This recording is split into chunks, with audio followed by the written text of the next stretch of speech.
revenu et puis sachez, et cela à la fois nous réjouit et nous rajeunit, que notre invité d'honneur sera dans quelques instants Michel Galabru, qui interprète pour la première fois à 90 ans le personnage d'un auteur, d'un livre, sans doute futur best-seller. Voici vos grosses têtes à la carte.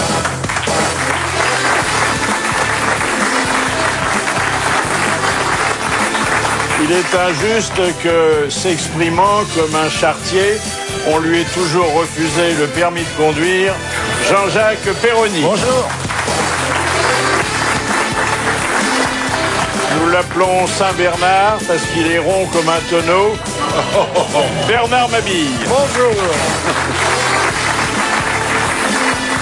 Sa principale protubérance est comme l'amour d'une mère, naguère chantée par Victor Hugo. Chacune en a sa part et toutes l'ont tout entière. Vincent Perrault. Bravo. Bonjour. Chaton sait qu'elle va passer une soirée torride quand il lui crie « En voiture, Simone !» Philippe Chevalier. Bonjour. Les méchantes langues qui prétendent que quand il visite un zoo, il a besoin de 2 tickets, l'un pour entrer et l'autre pour ressortir, ont moins de branches que lui. Jacques Balutin. Bonjour. Alors il faut quand même revenir sur cette performance politique et sportive à la fois de François Hollande, qui a battu les records de présence et de Sarkozy au Salon de l'Agriculture. Hein. Oui. Il y est resté quoi, 16-17 heures? Non, 12 heures. Non, c'est pas encore. C'est fermé après 17 heures. C'est Il déjà était bien. arrivé à 7 heures du matin. Il y avait d'ailleurs personne. Il y avait personne, il était tout seul, il a fait l'ouverture. Est-ce que les vaches l'ont Il a tué reconnu? une vache. Mais je comprends pas, il a pas de travail à l'Élysée? Bah, si, mais c'était samedi, hein, alors. Dites donc, s'il a goûté tous les pinards régionaux en 12 heures, dites donc, on n'a pas vu les images, il doit être torchonné comme un gorille. Enfin, je peux vous dire qu'il est reparti avec des cadeaux. Il y avait une bonne bouteille d'Armagnac. Hein, Des lasagnes au bœuf? oui. Je sais pas, mais il y avait des corbeilles de fruits, il y avait des pots de confiture, et puis un olivier qu'il va planter dans le parc de l'Élysée. Alors, est-ce qu'il poussera l'olivier? Un olivier, c'est quand même pas gagné. C'est pas si, ça peut faire des olives, mais est-ce qu'elles sont consommables? Ça, c'est autre chose. Vous avez remarqué, il plotte le cul des vaches, il bouffe des rillettes, il se lave jamais les mains. Ah oui? Ah oui? Eh oui. Il a peut-être une petite bouteille d'hydro. C'est embêtant parce qu'il peut contaminer les vaches. Alors, il y a eu quand même un championnat auquel il n'a pas assisté et qui est rituel dans le cadre du Salon de l'Agriculture. C'est le grand concours mondial, je dis bien, du cri du cochon. Et une fois encore, c'est notre ami Noël Jamais qui l'a emporté. Toutes nos félicitations, Monsieur Jamais, hein? Oui, bonjour Philippe. Combien il y avait de concurrents? 8 personnes au total. Oui, enfin, vous êtes sûr que c'est des personnes? Il n'y avait pas de vrais cochons qui se soient glissés là? Vous êtes sûr que des SK n'étaient pas dans le lot? Lui, c'est plutôt la queue en tire-bouchon, c'est pas le cri. Hein. Alors, vous avez donc, pour la 4e, 8e fois? Non, alors, c'est-à-dire que c'est ma 8e participation et c'est ma 5e fois que je gagne. J'ai 8 participations, 5 fois premier et 3 fois deuxième. Bon, je vais pas abuser de votre temps parce que les cochons sont toujours très occupés, mais je vais vous demander de nous faire entendre ce cri qui vous a valu encore une fois la palme mondiale.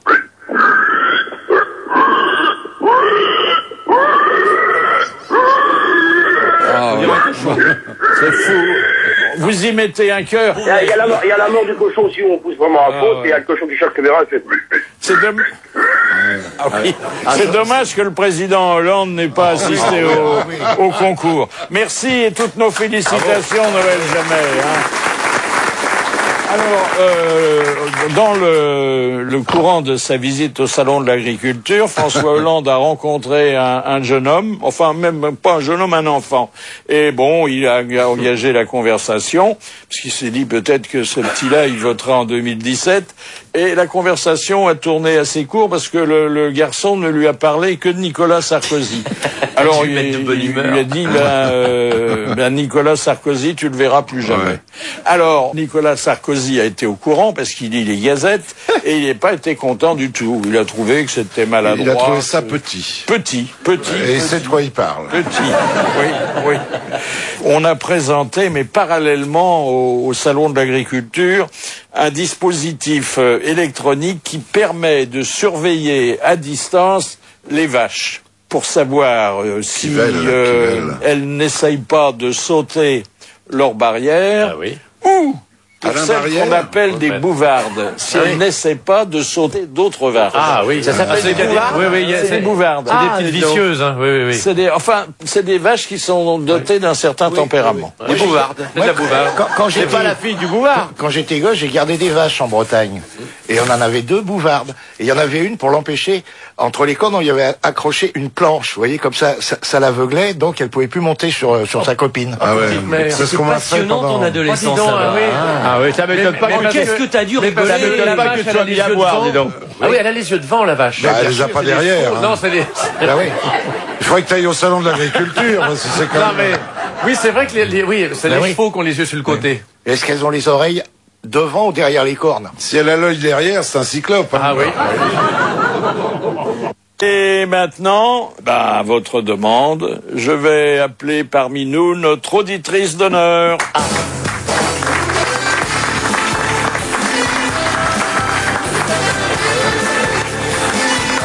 Venez Poupette, parce qu'on l'appelle Poupette. En fait, elle se prénomme Sandrine. Venez Poupette. Vous connaissez son petit surnom? Ah bah oui, moi j'ai des petits surnoms. Bonjour Poupette. Ah mais il fait un casting la veille. Elle est charmante Poupette, elle est un peu grande pour moi, mais elle est... Oh oui, mais c'est parce que vous êtes assis, la fille. Mettez-vous debout, vous allez voir. Vous êtes exactement où il faut, Philippe. Non, compte tenu de la différence de taille, je peux pas dire qu'elle a un beau regard, mais une belle boucle de ceinture. Alors, Sandrine, elle vient de la province, comme presque tous nos auditeurs et auditrices d'honneur. Hein. Oui, de Strasbourg. Voilà. Pendant les oreilles? Non, ça va. Vous n'avez pas la coiffe. Il y a de la neige, non? Sandrine fait des études. Hein. Enfin, elle a un métier, un beau métier d'ailleurs. Elle est décoratrice d'intérieur. Alors, comment vous trouvez notre petit home ici, notre studio là? Je trouve ça assez charmant, avec un public... qui participe. Oui, et puis, mais sur le plan de la déco. Un public décoratif. Déco, peut-être...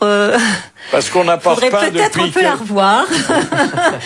on n'a pas repeint depuis que Damido a été notre invité d'honneur. C'est dommage, parce que je pense qu'il y a quand même du travail. Qu'est-ce que vous feriez pour enjoliver un peu l'endroit? Écoutez, moi je mettrais un peu plus de verdure. Oui, c'est vrai que ça soit un peu plus vivant. Il y a quand même des légumes ici. Si on a besoin de verdure, on fera appel à vous parce que vous êtes une belle plante. C'est gentil, merci beaucoup, monsieur Bouvard. D'autant qu'autour de ces tables, il y a pas mal de vieilles branches, mais c'est pas très vert. Et puis, qu'est-ce qu'on pourrait imaginer? Écoutez, peut-être un peu de tenture aussi, pour que ça fasse un peu plus chaud. Du drapé. Du drapé, des tentures. Peut-être des grands lits, non? Que ça fasse un peu plus théâtral, puisque c'est quand même une mise en scène ici. Tous les jours, non, parce qu'on mettrait des canapés un peu partout, et derrière les tentures, on pourrait abriter les sanitaires. Voilà, par exemple. J'imagine ce que ça peut donner. Écoutez, pour cette consultation express, je vais vous remettre votre diplôme d'auditrice d'honneur. Voilà, Poupette, et bravo, et merci.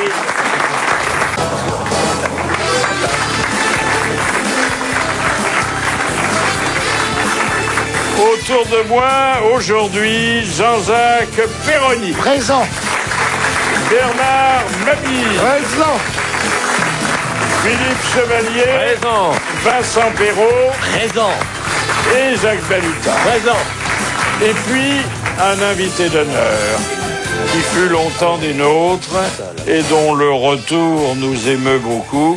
Il est un des rares grands comédiens à avoir encore plus d'esprit lorsqu'il est son propre dialoguiste.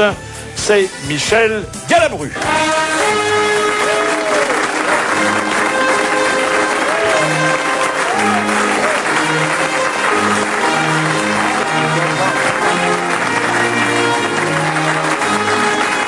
Soyez le bienvenu, cher Michel Galabru, et soyez remercié pour publier ce livre. Mais c'est le premier livre que vous publiez? Mais non. C'est le 3e ou 4e, attention. En tout cas, c'est un des plus drôles. Et vous savez qu'on parle souvent de vous aux grosses têtes. Hein. Bon, vous êtes au courant? Oui, vous savez, je vous écoute à 3h du matin ou 2h d'abord. Je me mets dans mon lit avec ma radio et je vous écoute. Alors, on parle de vous et on évoque vos bons mots. Alors, on croyait tout connaître de vous, et puis dans ce nouveau livre qui paraît, on en a découvert de nouveaux. On a découvert des histoires incroyables avec d'autres gloires du cinéma et du théâtre. Bref, on a passé un bon moment. Alors, on va essayer d'en dire davantage à vos futurs lecteurs. Parce que c'est un autre métier que vous entreprenez maintenant. Il ne s'agit plus d'aller chercher des spectateurs, mais des lecteurs. Hein. Ah oui, c'est plus difficile. Hein. Ah oui. C'est beaucoup plus difficile. Non, c'est pas plus difficile parce que ils vont bien rire. Et puis ils emporteront un souvenir. Ils auront votre photo. Ah oui, bon, ils vont se régaler. Elle date de quand cette photo? Les pauvres, oui. Remarquez, ils l'ont fait un peu étroite pour pas tout montrer. Est-ce que vous avez l'impression que le senior est aujourd'hui à la mode, beaucoup plus qu'avant? C'est-à-dire que oui, forcément, puisqu'il y en a davantage. Oui. C'est les progrès de la médecine qui fait qu'il y en a beaucoup plus. Mais, on commence à vous fêter à partir de 90 ans. Je dis, tiens, il est encore là. C'est donc une publicité pour vous. Je me rappelle, vous savez comment il s'appelait, je me rappelle plus, ce grand comédien. Il ne mourrait jamais. Donc, on parlait de plus en plus de lui. C'est-à-dire, quand est-ce qu'il va mourir, quoi. Charles Vanel. Voilà. Voilà.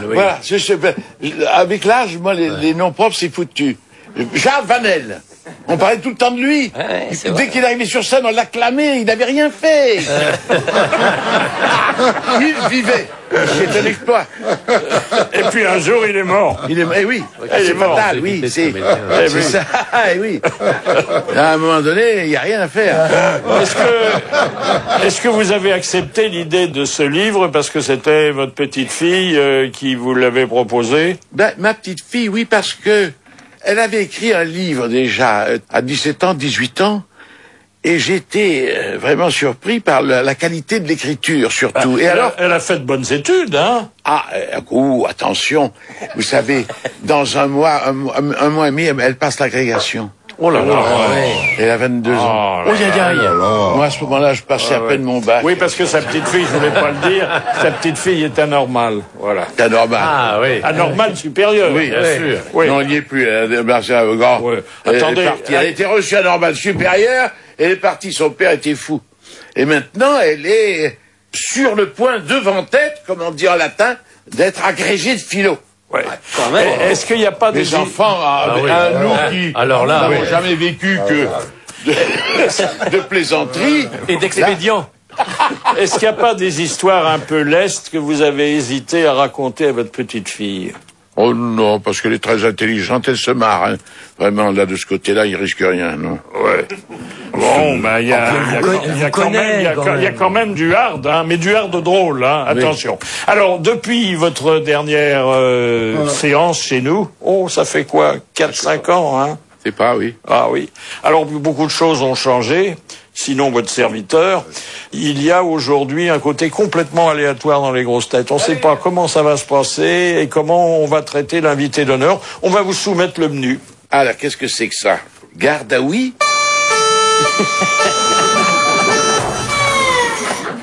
Check-up médical?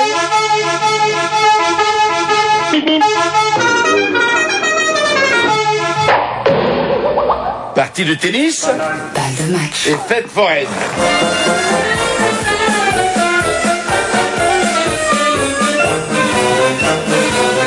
Alors, qu'est-ce que vous choisissez? Check-up médical. Eh ben d'accord. Alors j'ai le plaisir de vous présenter des internes, des médecins, un professeur qui est le professeur Mabille, qui est un consultant. Oh oui, attention, hein. Remarquable sur bien des points, mais pas là-dessus. Alors, on va d'abord vous poser des questions sur votre vie privée et je vous laisse également le choix du praticien qui va les énoncer. Ah oui, ça je redoute parce que faudrait mieux que j'essaye d'en prendre. Un con. Ah bah, reprenez ma bille. Prends ma bille. Ben, je prends ma bille. Je prends ma bille. Alors, le professeur Mabille va vous examiner. Michel, comment avez-vous fêté votre 90e anniversaire? Dans la plus grande discrétion. Faut pas trop s'exposer à 90 ans, ni sortir dans la rue. On risque à tout moment un attentat. Autrefois, j'avais un chien qui m'a défendu dans une occasion, mais là, il est mort, donc... Donc ça s'est passé chez vous? Ah oui, je reste un peu chez moi le soir, oui. Et combien il y avait de bougies? Ah, pour moi, à 90, là? Oui. Faut pas le dire, je me rappelle plus quand ils m'ont fêté ça. Parce que comme le Luron disait, quand les bougies coûtent plus cher que le gâteau, on est tenté d'en mettre une seule avec dessus 90. Ben, c'est ce qu'on fait en devient, parce que 90, c'est pas possible. Ils vous mettent une vieille bougie et puis l'affaire est cuite, quoi, oui. 90 bougies, il faut les canadaires pour les éteindre. Michel, qu'est-ce qui vous a décidé, je savais pas ça, à vous marier pour la seconde fois et à devenir encore papa alors que vous étiez déjà septuagénaire? Ah, j'étais pas septuagénaire, il faut pas non plus enfoncer le bonhomme à fond. J'étais pas septuagénaire. C'est ce qui est marqué sur ma fiche. Mais c'est une erreur. Septuagénaire, on m'aurait pas accepté. Ma pauvre femme, elle a eu déjà du mérite de me prendre. Non, pas septuagénaire. À quel âge vous aviez à votre second mariage? Là, j'ai 90 ans. Oui, mais le second mariage. Second mariage, attendez que je réfléchisse. 50 ans. Ah, c'est tout jeune. 50 ans. Ah bah oui, 50 septuagénaire. ans. 50 ans. Oui. Je suis marié vers 90, 80. Qu'est-ce que là j'avais à ce moment-là? Il y a combien de temps que vous êtes marié? Bah, par là. Par là. J'ai fait 30 ans. J'ai fait C'était 30 pas loin ans. d'ici. 30 ans avec la première. Oui. Et j'ai fait 30 ans avec la seconde. Bah, Ça alors. fait 60. Ah bah, ça fait 60. Ah bah, on n'est pas loin de 7 ans. Donc j'ai débuté vers 30 ans. Bah oui, oui. Et ça fait 90. Voilà, ça va. Voilà. 3 et 6, 9. 3 et 6, 9. Ça fait un compte rond. Ça fait un compte rond. C'est ça. Vous avez un voisin rond à côté de vous, mais Mais ça va, hein. Bah du coup, Michel, 3, 6, 9, il va falloir songer à divorcer, à se remarier là maintenant, mais pour les 30 prochaines. là, c'est plus difficile, on ne me veut plus. Ça, c'est très net, hein.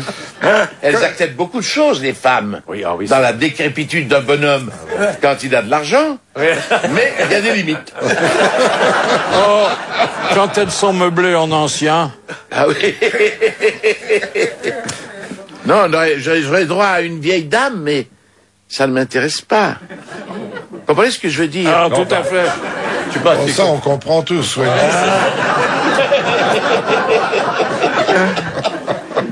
Comment s'est passée justement votre dernière demande en mariage? Ah, mais j'ai pas fait de demande. Voilà, je vais vous dire une chose, j'espère que c'est très délicat ce que vous me demandez parce que il y a tout un côté obscur chez moi qui est difficile de dévoiler parce que j'ai des proches. Qu'est-ce que tu as raconté? Vous comprenez? C'est très gentil votre petite histoire, mais vous m'embarquez vers des... Alors je vais essayer de biaiser. Oui. Oui, pour Là, la je n'ai pas fait. La première, j'avais fait une demande. Dans les règles, parce que j'étais à une époque où ça se faisait. Et d'ailleurs, mon beau-père, qui avait beaucoup d'humour, m'avait dit, Michel, pour la dot, vous aurez le chien. C'est celui qui est mort récemment, là. C'est un vieux chien. Ouais. Bon, la seconde, j'ai pas fait de demande. Enfin, il y a vous une avez chose. demandé. Je vais vous dire comment ça s'est passé. Et je venais de divorcer. Et j'étais célibataire. Et ça me plaisait beaucoup. Et je n'aurais pas voulu me marier si vite, quoi. J'ai un copain qui m'a dit, tu es divorcé, tu vas être vite remarié, et, et j'ai été remarié. Fallait se marier, quoi, voilà, c'est tout. Les femmes veulent se marier. Bah, à l'époque, oui. Moi, je veux baiser.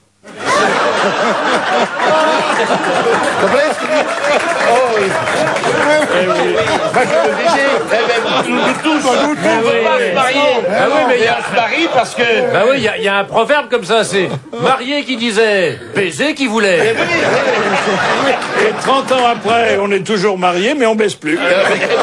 C'est comme ça que ça se termine. Étiez-vous partisan du mariage pour tous?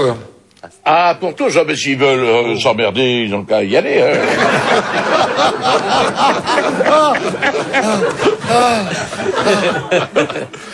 Allez. De quoi vit votre grand garçon qui a refusé de passer à côté de sa vie en la gagnant? Qu'est-ce que c'est que cette formule? Je ne peux pas vous dire non plus. Mais qu'est-ce qu'il y a, hein? Vous avez un garçon qui vit sa vie. Qui C'est-à-dire vit sa vie, ça veut dire quoi? qui fait pas grand-chose. Non, il y en a un qui est remarquable comme intelligence, comme cœur aussi, ce qui n'est pas négligeable. Et celui-là, en montant l'avenue Wagram, je lui ai dit, tu sais, quand même, il faudrait songer à faire quelque chose parce que tu peux te marier. Il m'a dit, je ne veux pas me marier. Tu peux avoir des enfants. Il dit, je ne veux pas d'enfants. Et à la moitié de l'avenue Wagram, il m'a dit, papa, je ne veux rien faire. J'ai trouvé ça sublime. Parce que c'est le rêve de beaucoup de gens. Et depuis, il ne fait rien. Voilà. On peut dire qu'il avait une vocation. Ah oui, mais il avait quel âge quand il vous a dit ça initialement? Ah, je sais pas, 25 ans. Ah oui, donc en Mais plus c'est il un- tient ses promesses. Mais c'est fou, mais il c'est y a un- tellement c'est- de gens qui cherchent leur voie. Hein. Oui, c'est un homme qui adore la pêche, passionné. Il est fou de ça. Et donc, il fait des concours tous les dimanches, tous les lundis. c'est une activité. Il est président de société de pêche. Il va à Bruxelles chercher un hameçon rare. Il va à Strasbourg chercher un asticot. Ah oui, la mer est Il a pas une loin. occupation énorme. Mais vous aussi, Michel, vous aimez la pêche puisque vous nous disiez tout à l'heure que vous aimeriez bien trouver un thon, là. Il aime la pêche, mais il a plus la Gaule. Quand savez-vous? Oui, quand savez-vous? Observez-vous une discipline de vie, une hygiène alimentaire, Michel? Ah, je fais attention. Je fais attention parce qu'il faut faire attention. Mais on se gourre. Alors on vous a dit, ça fait longtemps qu'on vous dit 5 fruits, 5 légumes. Hein. Ah oui. Et je suis allé voir un spécialiste qui m'a dit, pas de fruits, monsieur. À cause à cause de quoi? Moi, j'avais un truc au côlon. Ah oui. Et on m'a dit, pas de fruits, pas de légumes. Ah oui. Voilà. Que des Il lasagnes. reste quoi? Il reste, la viande. il reste les pâtes, Les féculents. le riz, il reste les pommes de terre, le riz. Le Très riz, bon, les le riz, féculents. le riz. Et voilà mes enfants. Bah oui. Donc, On vit très bien comme ça. et on vit très bien comme ça, si vous voulez. Alors, vous avez recommencé à fumer, c'est pas raisonnable quand même. J'ai arrêté. Là, vous êtes baisé, j'ai arrêté. Oui. On va être baisé par Michel Galabru, il y a pire, hein. Arrête.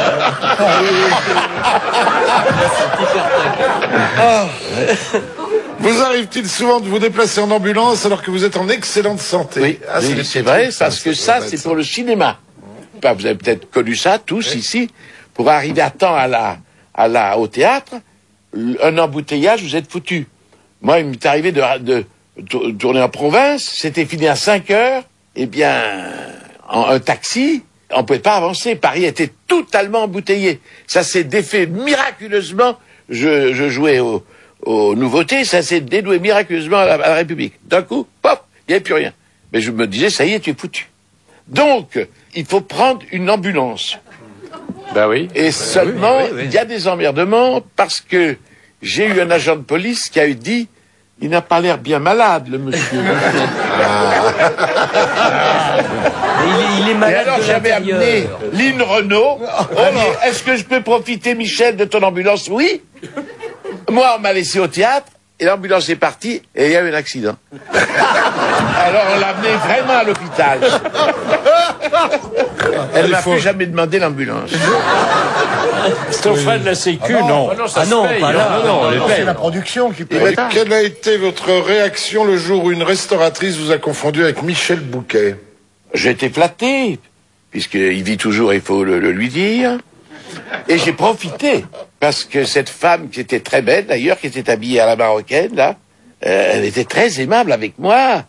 Et à un moment donné, moi j'avais déjà bouffé beaucoup, elle me cite tous les films de Michel Bouquet. Et celui-là, et celui-ci, et celui-là. Alors après, elle m'a demandé de signer le livre d'or. J'ai signé Michel Bouquet. Je ne peux pas faire autrement. Ah non, ça lui aurait fait la peine. Ça aurait été terrible. Oui. Ah oui, la pauvre femme. Pourquoi continuer à travailler alors que plus jeune que vous de 4 ans, Benoît XVI vient de rendre son tablier? C'est vrai? Ah oui, parce que je crois que peut-être il ne comprend plus. Il ne croit plus, à mon avis. Il a capitulé. Devant tant d'ingratitude de Dieu, qui nous met dans la merde continuellement. Il a capitulé. Vous avez imaginé pourquoi? Je ne veux heurter personne, mais quand même, je suis dans une période de rébellion. Pourquoi faire une très belle femme et après la pourrir, la riduler, la vieillir jusqu'à ce qu'elle tombe dans la pourriture? Pourquoi me faire mourir mon tonton qui était si gentil? Pourquoi? Qu'est-ce qu'il lui a fait? Pourquoi la pauvre biche? Pourquoi le pauvre zèbre dans la jungle se fait bouffer? Sinon, il n'y aurait pas de lion ni de tigre.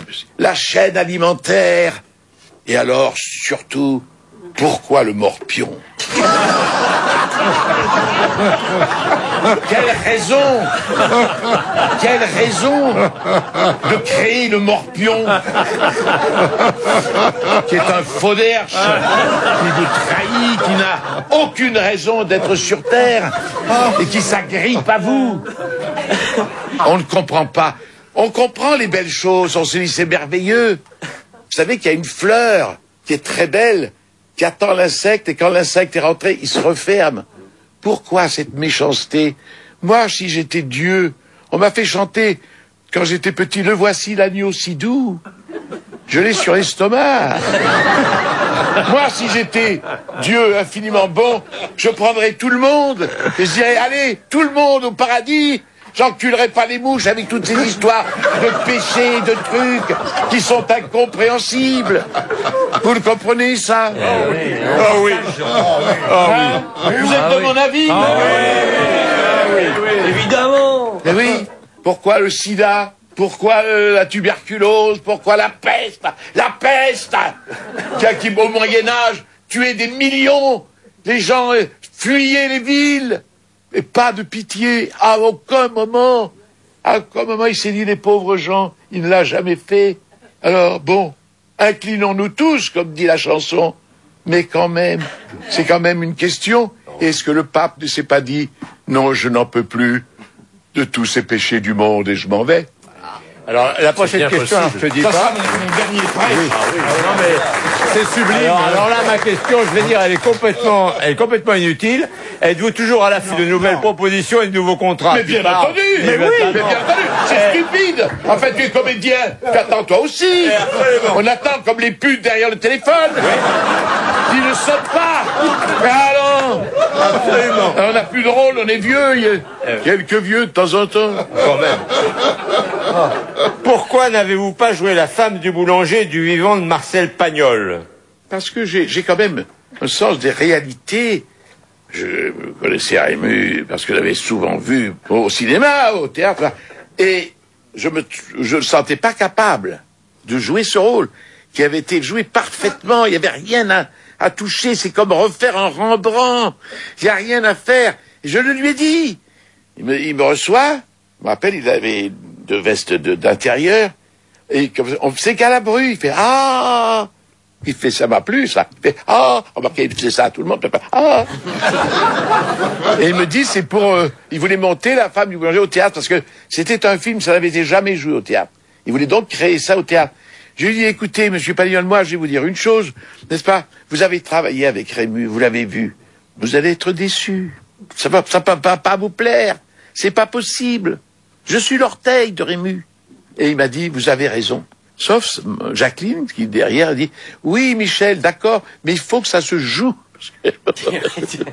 Et alors, quand tu l'as joué, est-ce que tu t'es inspiré de l'interprétation de Rému? j'ai fini par... Parce que De Funès m'avait dit, n'accepte jamais à dîner ou à souper, parce que tu es obligé de signer à la fin. Tu es plein de crème chantilly, de vin, de gâteau, tu signes, tu vois plus rien. Et c'est ce que j'ai fait. Il m'a foutu dans un restaurant, là. J'ai bouffé comme un chancre et à la fin, je voyais plus rien. Et il m'a été très habile parce qu'il m'a dit, non, mais moi, Rému, je fais pas, j'ai pas vu Rému, je veux pas de numéro d'acteur. J'ai une troupe, moi, c'est une troupe. La boulangère partira toute nue sur un cheval blanc. Commode pas signé. Quels sont tes 2 plus mémorables baisers de cinéma? Il y en a un avec une espèce de grande star américaine, ça se passait à Rome. Il fallait l'embrasser. J'étais très gêné parce que je suis assez timide. Avec les femmes, j'ai pas l'habitude. Donc j'étais très emprunté. Et le metteur en scène m'a dit... Et l'autre, Vous voulez dire qu'il était italien, c'est ça, italien, oui. Allez, à la bocca, oui. Et l'autre s'en foutait, là, j'étais là. Elle tricotait de temps en temps, elle était là. Et alors, il a fallu que je l'embrasse sur la bouche, quoi. Et il m'a... La lingue. C'était presque un porno, hein. Et bon, alors la langue, l'autre s'en foutait toujours. Et je sens quelque chose qui bouge. Je me dis, merde, c'est une dent. Oh là là, il va falloir qu'elle aille chez le dentiste, ça va me coûter. C'est moi qui lui ai pété la dent d'un coup, je sais pas. Oh là là. Et c'était une cacahuète.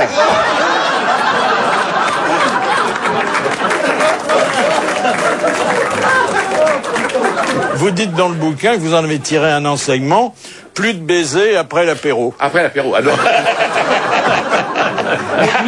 Michel, dans quelques messieurs trop tranquilles de Lautner, vous embrassez des jolies filles sur les fesses. Moi, je m'en souviens très bien.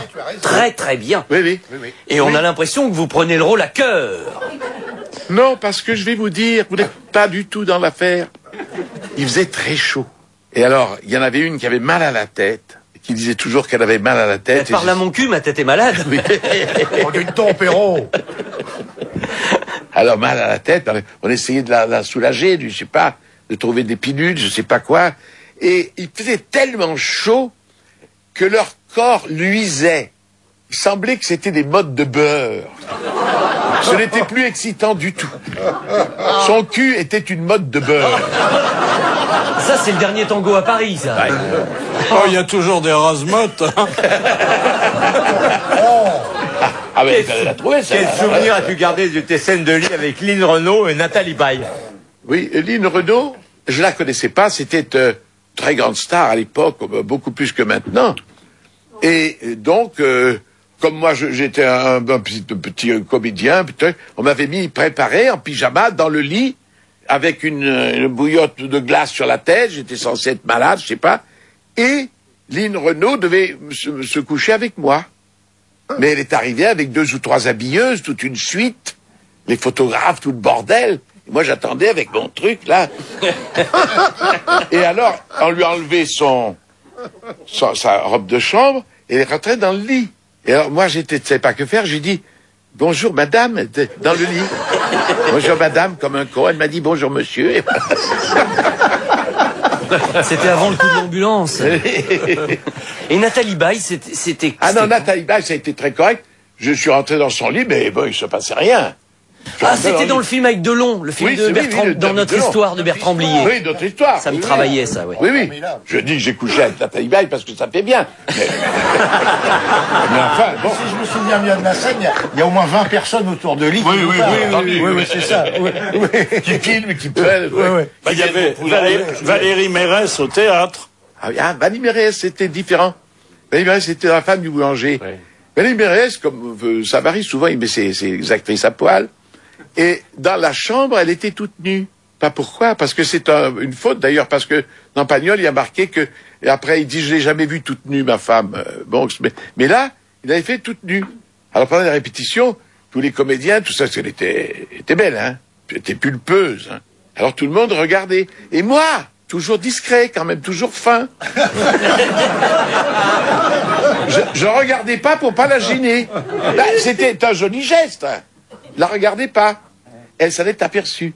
Et elle m'a dit, tu pourras regarder à la 100e. Ce qui était gentil. J'ai compté. Et à un moment donné, j'ai regardé. Elle m'a dit, non, c'est demain. À quel âge as-tu compris que tu ferais pas une carrière de footballeur professionnel? Oh, assez rapidement, hein. 17 ans, voilà. J'ai fini, docteur. Bien, merci, docteur Balutin. Alors, bon, qu'est-ce que nous avons retenu là? Quelque chose qui nous a fait beaucoup rire, c'est un regard bienveillant que vous avez porté sur la femme lorsque vous étiez dans l'équipe des grosses têtes. La femme est très cabot. Moi, je les comprends mieux, les femmes, sans les comprendre, depuis que je suis un peu cabot. C'est-à-dire que tu m'as reconnu, mais je fais le type qui s'en fout. Vous voyez, je passe. Et la femme, c'est un peu ça. Je suis belle, je t'emmerde. Je suis belle, je t'emmerde. Je passe. Vous voyez, on les voit dans les rues. Elles charment tout, elles montrent un peu leur sein sans le montrer tout à fait. Le dernier bouton, pourquoi? Des ouvertures sur le cul, des moulages. Des moulages effrayants. Tout ça pour mettre en valeur tous leurs apparts sexuels qu'elles ont, beaucoup plus évidents que nous. Il n'y a pas grand-chose à peloter quand même. Vous comprenez? Enfin bref, quoi. Et puis dès que le printemps arrive, je ne voudrais pas être grossier, mais j'avais un ami qui disait, c'est pour vous dire l'affolement des hommes. Dès que le printemps arrive, il disait, j'ose pas prononcer le mot, mais il faudrait avoir des bites partout.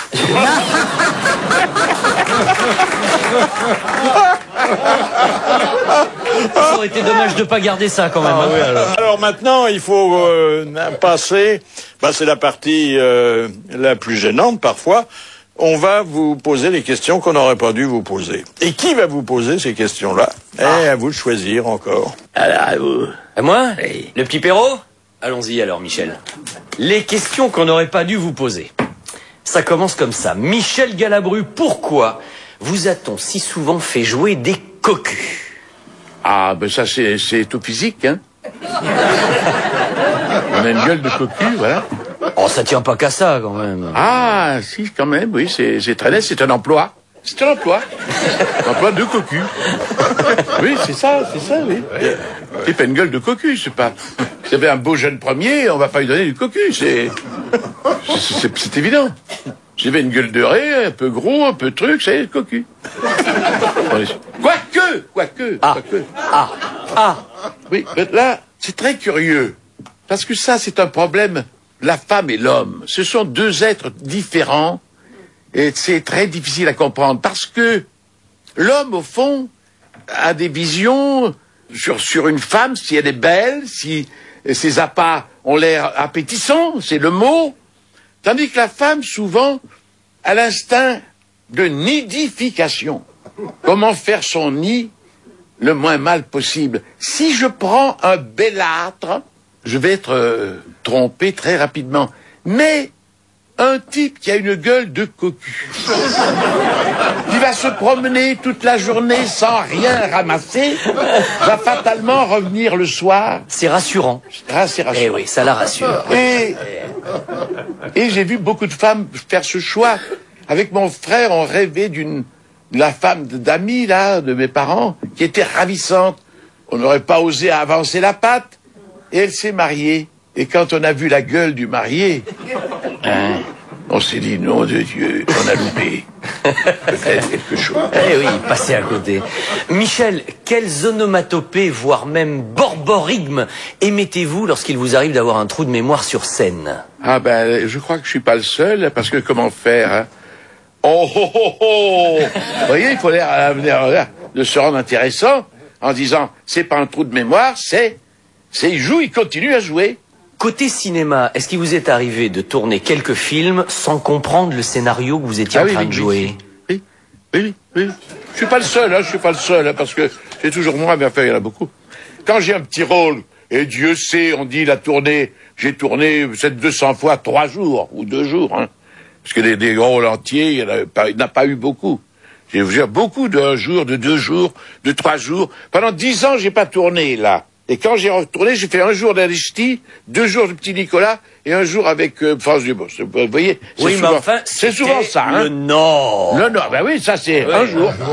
Ah oui, mais le Nord, oui, un jour en cachet. Un jour dont on se souvient pour un moment aussi. Alors qu'est-ce qu'on disait là? Alors je disais, est-ce que vous avez souvent tourné, enfin ou parfois tourné des scénarios auxquels vous ne compreniez rien? Alors quand on a 2 lignes, qu'on voit à la gueule du metteur en scène que ça va pas aller loin, hein, qu'il est un peu à la limite, on va pas lire le texte, on sait que j'ai très con. Alors on lit quand même son truc parce qu'il faut l'apprendre, hein. On a intérêt sur le plateau. Et là, alors donc on ne sait pas de quoi il s'agit. On sait très bien ce qu'on a à dire, on va le dire correctement parce qu'on voit bien, machin. Et alors, j'ai été remarquable. Je suis sauvé de façon remarquable parce que c'était à la radio. Et non, c'est pas ici d'ailleurs. Et je suis interviewé avec le metteur en scène par un journaliste et qui me dit alors ex abrupto, quel est le sujet du film? Ah merde. Et alors là, génial. J'ai dit écoutez, vous connaissez Bérénice? Quel est le sujet de Bérénice? Bérénice aime Titus. Titus aime Bérénice, c'est tout. Et le metteur en scène a dit, c'est tout à fait ça.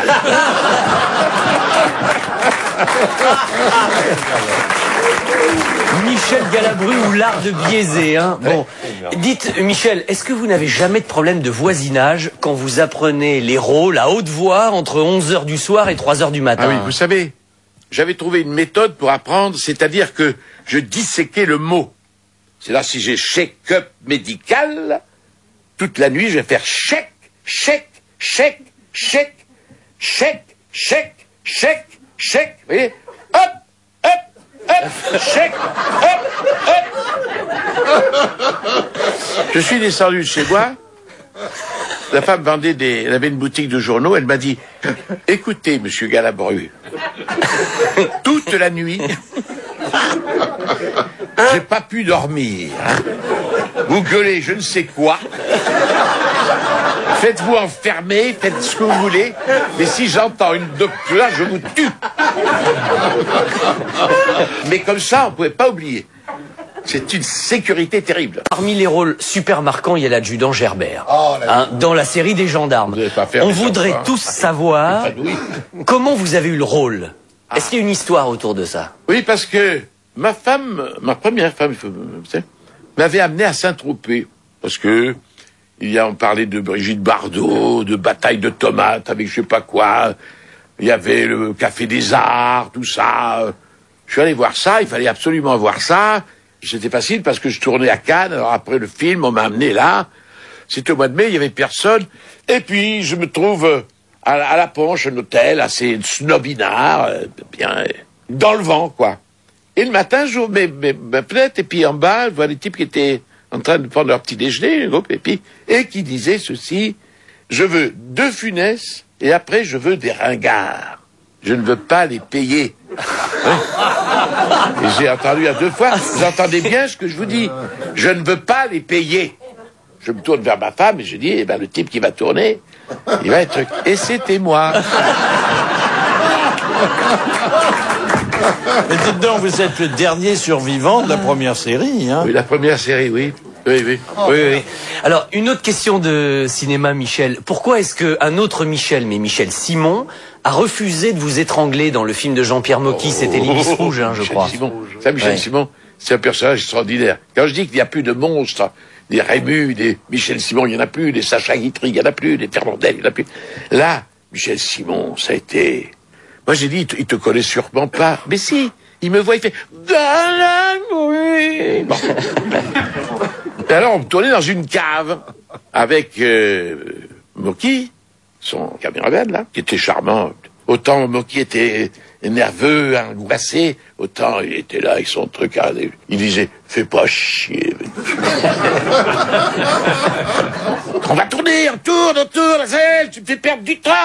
N'emmerde pas, veux-tu. Et puis alors, enfin, Michel Simon descend. Michel Simon est prêt, criait Mocky.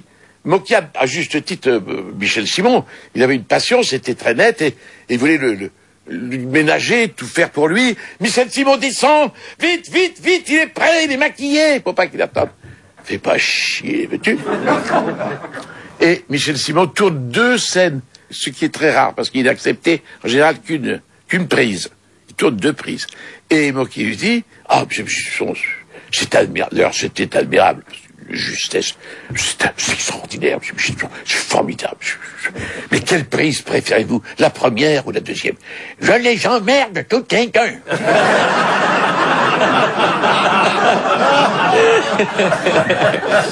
Et alors après, en métal sur une table, en marbre, là, je regarde cette table, et il fallait m'étrangler. Alors, comme il était quand même un type curieux, ce Michel Simon, je regardais ses mains, et je me disais, ce type, il joue tellement vrai, qu'il faudrait pas qu'il aille jusqu'au bout, quoi. Hein, qui est une bête, mais enfin, qui était réelle. La scène arrive, faut qu'il tend ses mains, et au lieu de m'étrangler, il me fait ça. Je me rappelle très bien du geste. Moi qui dit, ah, c'est très bien, c'est formidable, monsieur Michel, mais vous n'avez pas étranglé, monsieur Galabru. Je ne suis pas un étrangleur. Oui, mais il faut qu'il meure d'une crise cardiaque. Ah, c'était pas un comédien facile, hein? Ah non, non. Ah ouais, mais c'est extraordinaire. Ah quand même, oui, hein. mais avec nous, il était très gentil, puis il y avait un gosse, là, il était tout le temps avec lui, c'était un type très curieux, Michel Simon. Un type paradoxal, mais c'est-à-dire très charmant, moi, il était adorable avec moi. Ça a été son dernier film. Ah oui. Ibis Rouge. Il est mort après. Ouais, juste après.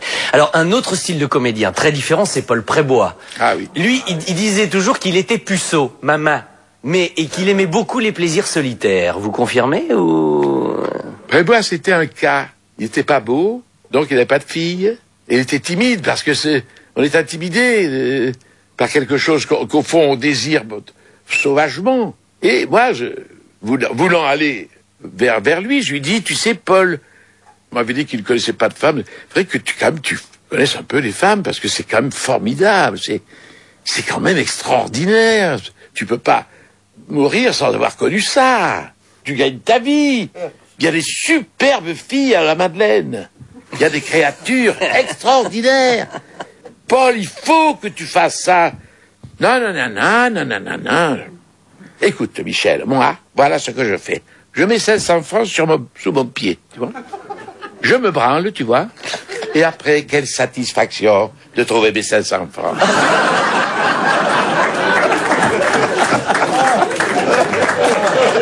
Ah, c'est extraordinaire quand même, ça. Nous avons conservé peut-être ce que je considère comme une pièce majeure de notre sonothèque.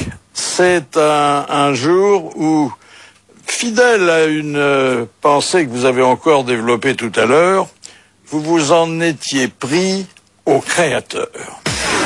Si il y a un Dieu, je le crois profondément méchant et machiavélique pour foutre toute cette...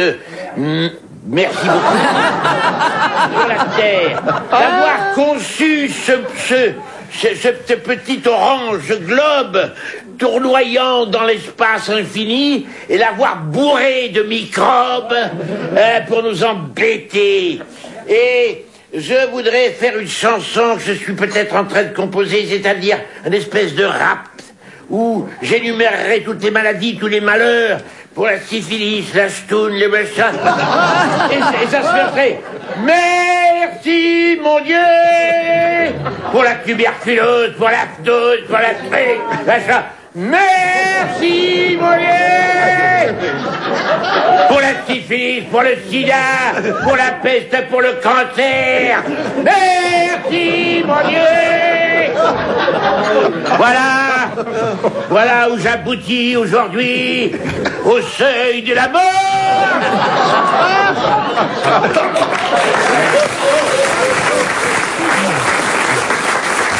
Alors, on ne se quittera pas sans une dernière histoire. C'est une histoire de monsieur Alain de Cannes, et c'est Jacques Balutin qui va la raconter. C'est un sourd-muet qui rentre dans un bureau de tabac et il met ses mains à chaque oreille en les bougeant de l'avant vers l'arrière. Alors le buraliste prend un paquet de gauloises et il lui vend. Il y a un client qui est là, il dit au buraliste, mais pourquoi le sourd-muet il a fait ça? Le buraliste lui dit, il a mimé les ailes du casque des Gaulois, ça veut dire qu'il veut un paquet de gauloises. Le lendemain, le même client est là, et le sourd-muet entre à nouveau dans le bureau de tabac, il met ses mains à ses oreilles en les remuant de l'avant vers l'arrière, puis il met ses mains sur ses parties génitales, il commence à s'égratter, il mime avec ses mains comme s'il se masturbait. Alors le client tout étonné, il dit au buraliste, qu'est-ce qu'il veut là?